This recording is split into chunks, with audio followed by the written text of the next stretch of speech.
Sebuah rumah indikos putri bertingkat di Jalan Es Parman, Gang Kavila, RT 23, Kelurahan Pasar Lama, Banjarmasin Tengah hampir ambruk. Terlihat pada bagian dinding mengalami kerusakan hingga keretakan sangat parah. Malam Minggu 14 September 2024, pukul 23:30 waktu Indonesia Tengah. Kejadian ini pun memicu kepanikan di antara penghuni kos dan warga sekitar lantaran bangunan berpotensi ambruk.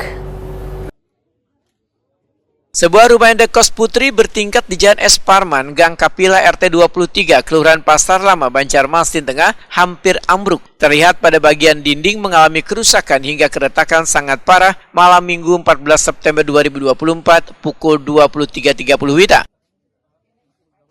Kejadian ini memicu kepanikan di antara penghuni kos dan warga sekitar lantaran bangunan tersebut berpotensi ambruk. Dayat, seorang warga Wetakuni Prima TV, memedahkan kos putri yang sudah lawas dibangun ini, bahkan kondisi bangunannya selawas ini terlihat baik sehingga kada menduga bila ada tanda-tanda kerusakan serius.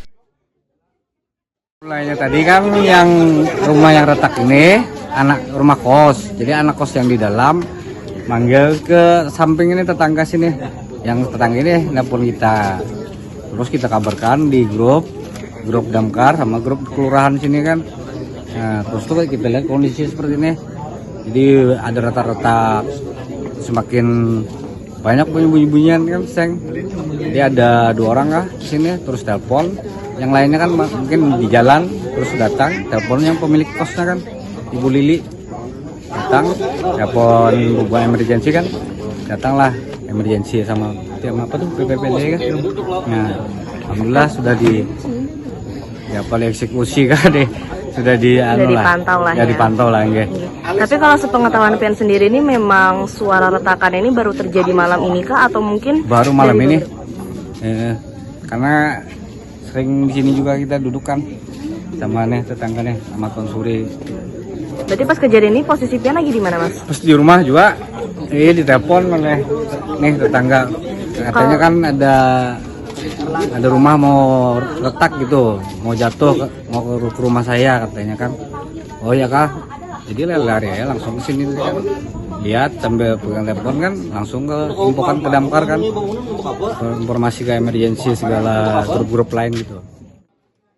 Anggota Badan Penanggulangan Bencana Daerah Banjarmasin, Denny, menyatakan dugaan terjadi retak pada bangunan kos tersebut diakibatkan oleh patahnya pondasi utama pada bagian tiang bawah.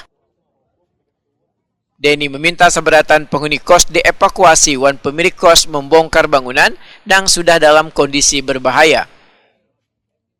Penyebab ambruknya rumah ini karena pondasi bawahnya itu patah, pondasi sebelah kanan, sama lantai 2 itu miring ke kanan. Jadi nyendernya itu ke sebelah itu berapa lamanya kurang mengetahui kami. Tapi pada saat kejadian ini memang ada penghuninya ya tadi? Ada penghuninya 2 orang, sempat keluar, cuman yang kami evakuasi tadi barang-barang berharga. Ya, penghuni. Langkah selanjutnya untuk langkah selanjutnya tadi sudah koordinasi dengan pemilik kos untuk memanggil tukang yang bisa jadi kan bisa memikirkan bagaimana kelanjutannya ini. ada rentan nggak Mas? Ini masih rentan, jadi untuk sementara jalan ditutup aja dulu, soalnya masih ada bunyi-bunyi